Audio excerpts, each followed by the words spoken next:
Pero yung pag tinurukan mo, tuntukan ko na lang para doon ako.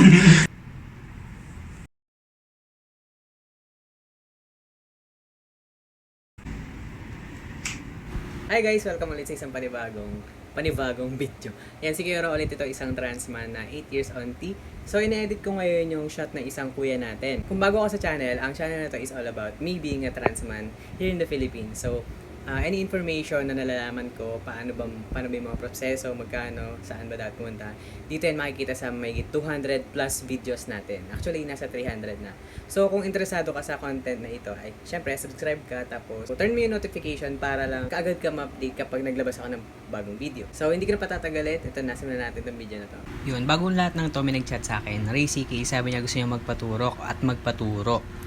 So, gusto niya rin ako maging supplier. So, ayun, sabi ko, oh sure, saan daw address ko? Tapos, usap kami. Tapos, sabi ko kung makakapunta siya sa SM Bikutan or sa Marcelo Green Village.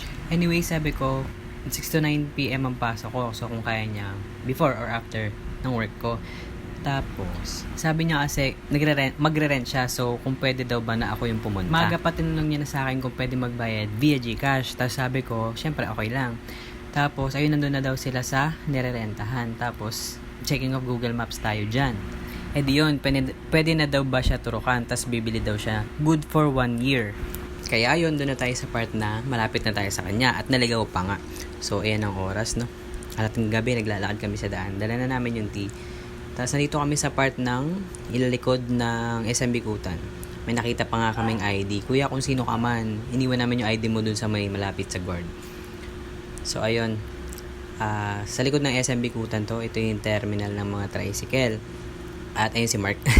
So, ayun na nga, malapit na kami guys. Super lapit. So, ito, malapit sa, hindi ko naman ito.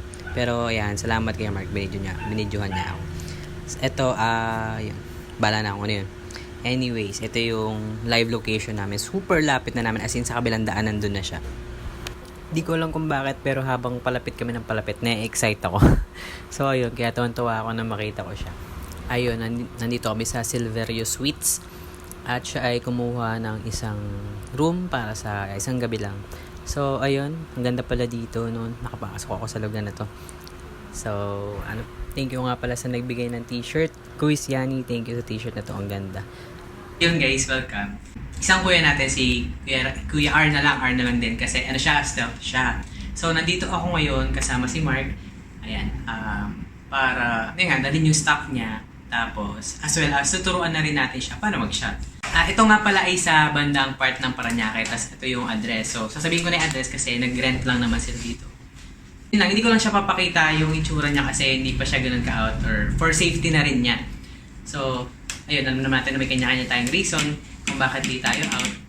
At yun. So, natin na natin itong vlog. Bali guys, tinanong ko siya kung anong vlog ko na yun napanood niya.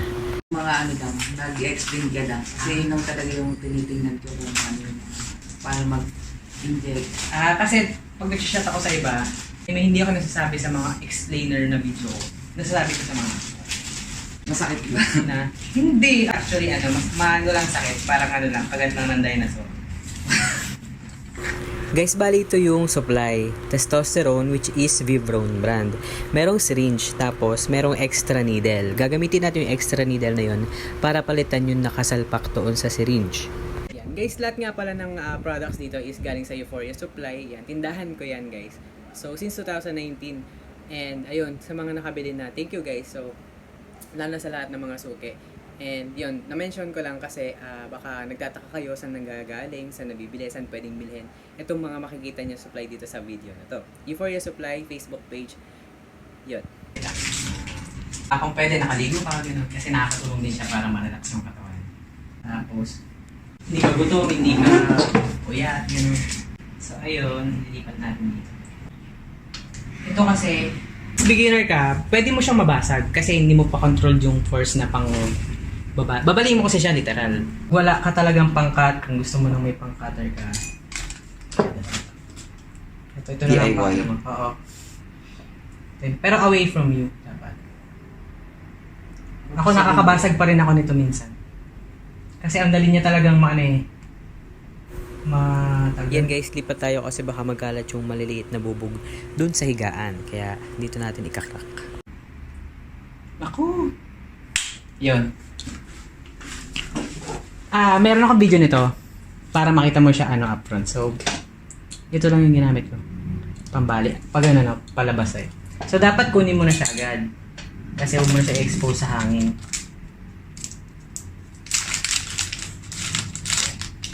Gagawin mo dito, sikipan mo siya.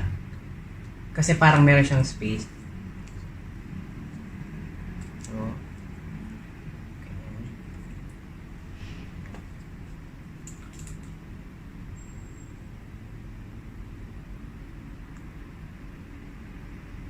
Hindi yan nasikipan ng mabuti pag may bubble. So, gagawin mo. Basta may scoop method, isa-send ko rin sa iyo.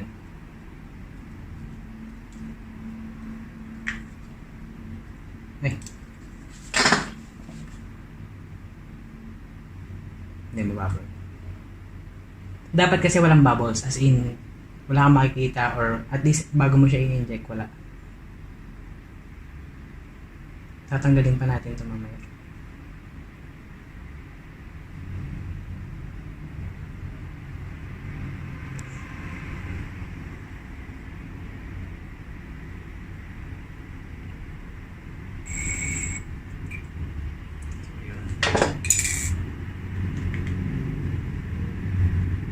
So, huwag ka gatong magbabalik ha. Kailangan, yun yan, tawag doon, i-scoop mo. Paano is yung takip nasa baba, tapos susundutin ko na. Tapos ganun. Safe ka nun, hindi ka matutusok or what. Pag mag-aalis ka ng bubble, pitik-pitik na.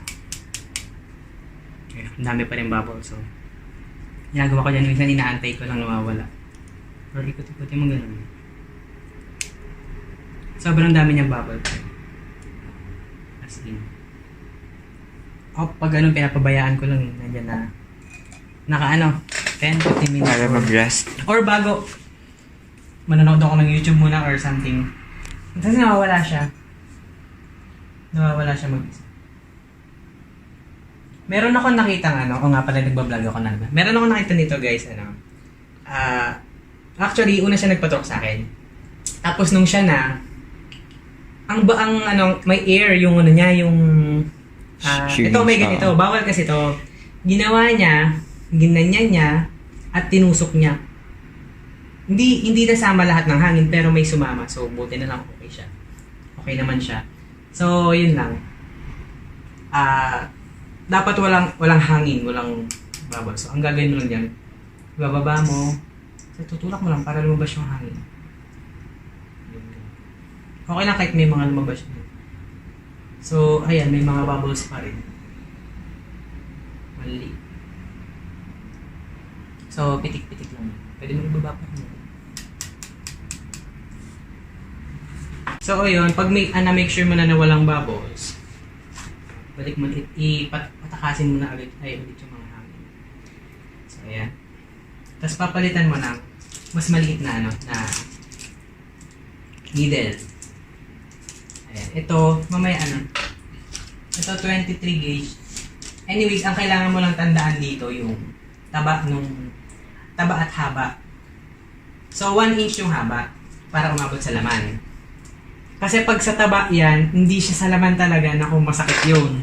Pag di mo siya binuon.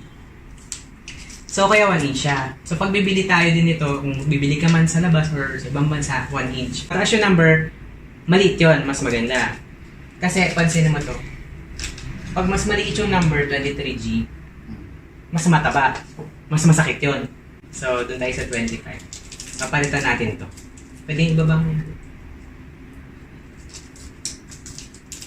So, mag-alcohol pads naman tayo eh. So, ito. Pwede ka na mag-open ng mga alcohol pads mo. So, ito insert mo lang to tapos ikutin para manok.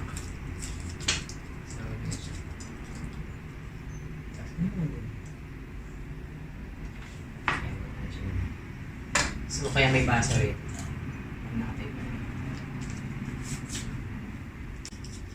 Nakakabili naman sila doon. Oo, nakakabili naman sila. Yun lang. More expensive. Sa kesa dito. So, mag-shot ka na po. Okay lang nga, Ang tawag dito, normal yan. Normal naman sa ating lahat yan. Ako usually nagsashot ako dito. Pero iba dito sa taas.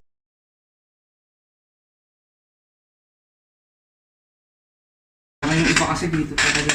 Oo, yung iba dito. Huwag mo ite-tense. Kailangan relax ka lang kung pwede nakasandal ka.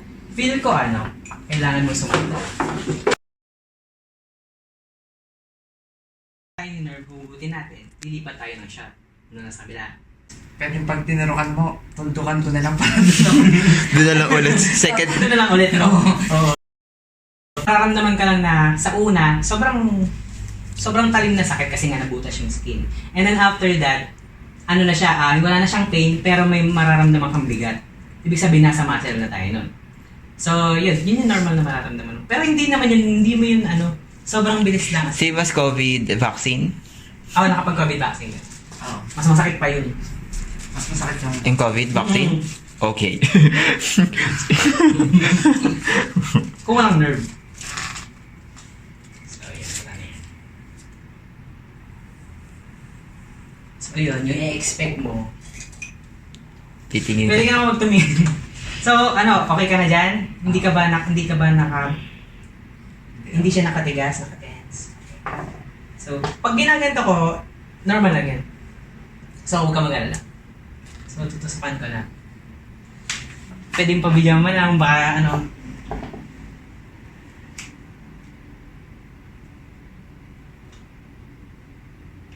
Nasa loob na ako. Okay. Okay ka lang? So, kailangan mag-aspirate. So, okay na. May makukuha kang air bubbles. Isa lang pa, air bubble.